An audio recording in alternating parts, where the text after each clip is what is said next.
quelqu'un dans la prod, je sais pas si il y a des entrées avec le T'as label. pas le droit de l'avoir, celui-là, donc après.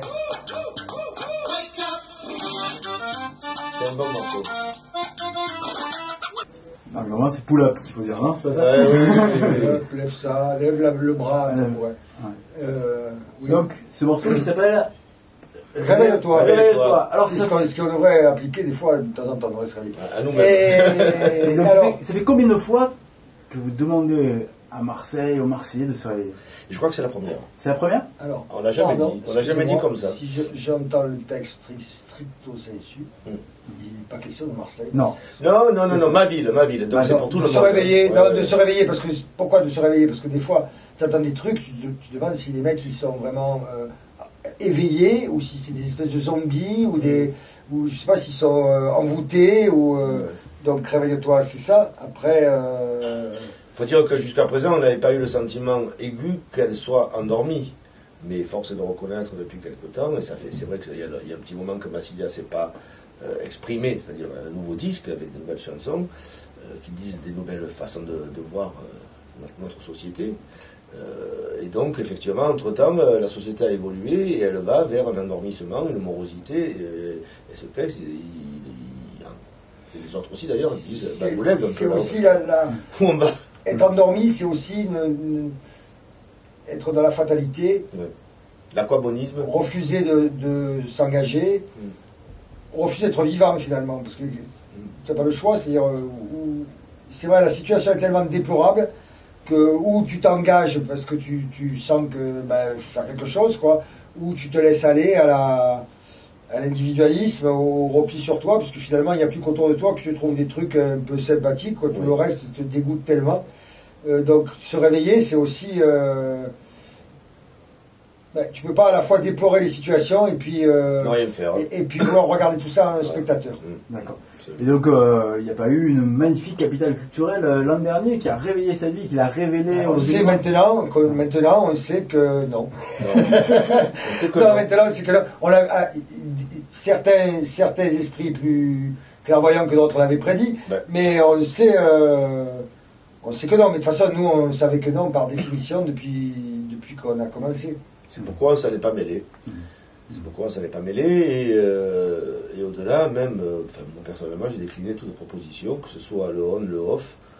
Et je le dis encore avec la même force qu'à l'époque, parce que j'estime que la question était mal posée. Ils ne savaient pas ce que c'est qu'une capitale culturelle. Ils ne savaient pas le savoir. Alors c'est le capital, d'ailleurs, c'est pas leur prétention. La prétention, c'est d'être le capital européen de la culture. Ce qui veut rien dire. Nous, avec Massilia et avec nos amis sur la ligne Maginot, depuis plus de 20 ans, bientôt 30 ans d'ailleurs, on défend l'idée d'une capitale culturelle. C'est pas pareil. C'est quelqu'un qui produit, c'est un lieu qui produit de la pensée, qui produit de l'énergie, qui produit des idées, qui produit des entreprises aussi. Et nous, dans notre domaine, dans la culture, on parle pour ce qui est de ce qu'on connaît, et qui favorise le développement et qui donne de la fierté aux gens qui vivent sur ce territoire, puisqu'on parle aussi de territoire. C'est ça le capital culturel, et qui rayonne, et qui donne envie aux gens du monde entier de venir voir ce qui s'y passe et de partager ça, et de prendre ça et de le ramener chez lui. C'est ça le vrai capital culturel. Ils n'ont pas posé la question comme ça, ils ne pouvaient pas trouver, quand tu ne poses pas les bonnes questions, tu ne peux pas trouver les bonnes réponses. Très bien. Alors, second morceau qui complète le premier.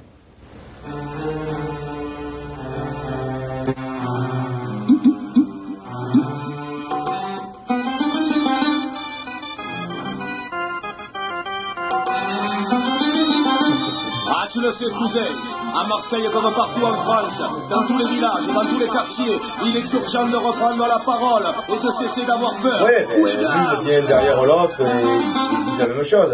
Ma ville réveille-toi, ma ville tremble.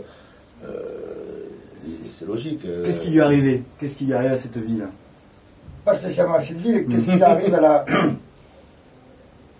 Bêtement, on a plus de 50 ans.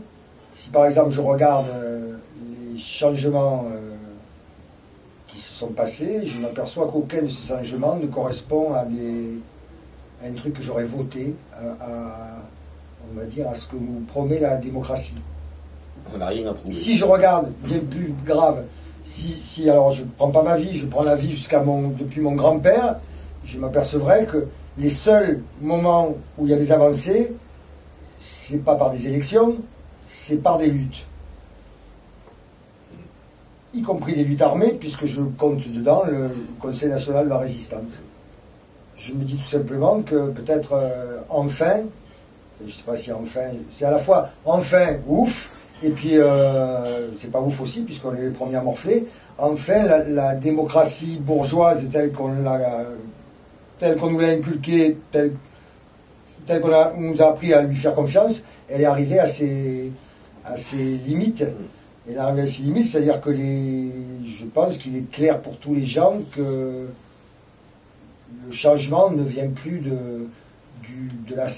théâtre politique, on va dire, de la scène politique, de cette sphère-là. Je ne dis pas que la politique, quand je parle de politique, évidemment, je parle des institutions. Donc je pense que ça, évidemment, qu'est-ce que ça produit? Ça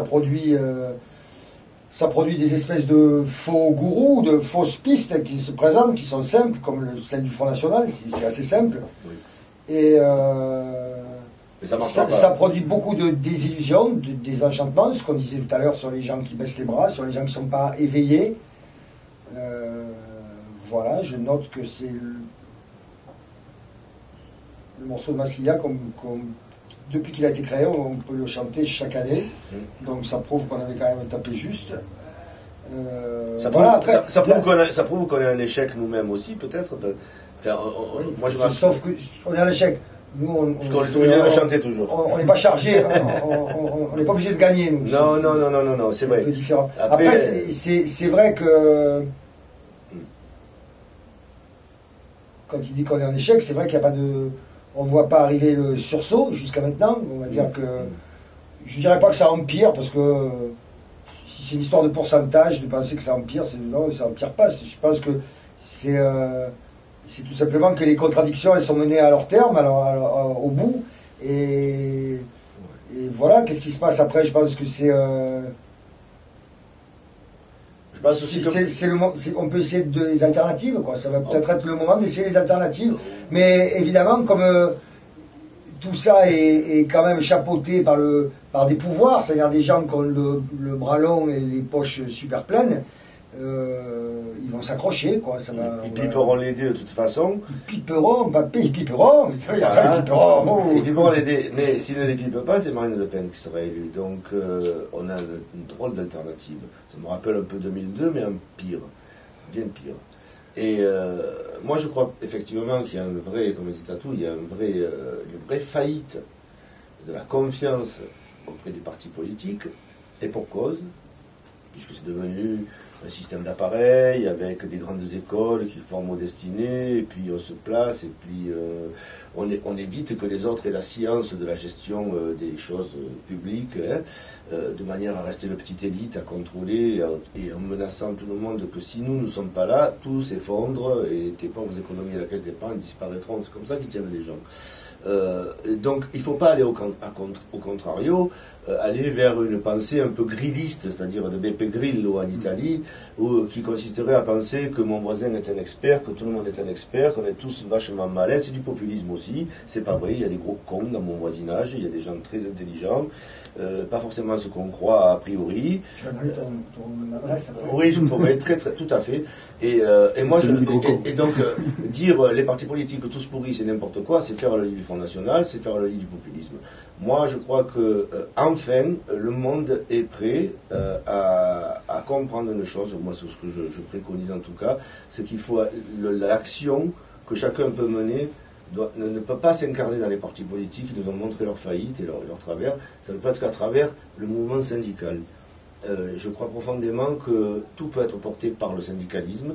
Parce que ce qui est intéressant dans le syndicalisme, c'est qu'on n'est pas obligé d'avoir de croire tous au même Dieu, avoir tous absolument les mêmes idées quant à ceci ou cela, mais qui défendons chacun quelque chose, non pas dans le corporatisme, dans l'intérêt général. C'est-à-dire pas se renfermer sur les uns sur les autres. Mais le syndicalisme, je crois que c'est la meilleure façon de lutter et de mettre la pression sur les décideurs, qui de toute façon ne sont pas des élus, mais sont les multinationales, les banques, les vrais possédants, comme disait Tatou, ce qu'on appelle, qui disaient, ils ont le bras long, et qui maîtrisent les marionnettes. Donc à la limite, virons les marionnettes, gardons la représentation de la masse, on sait le faire, ça s'appelle le syndicalisme, c'est plus vieux que le parti politique encore, la CGT est plus vieille que le Parti communiste par exemple.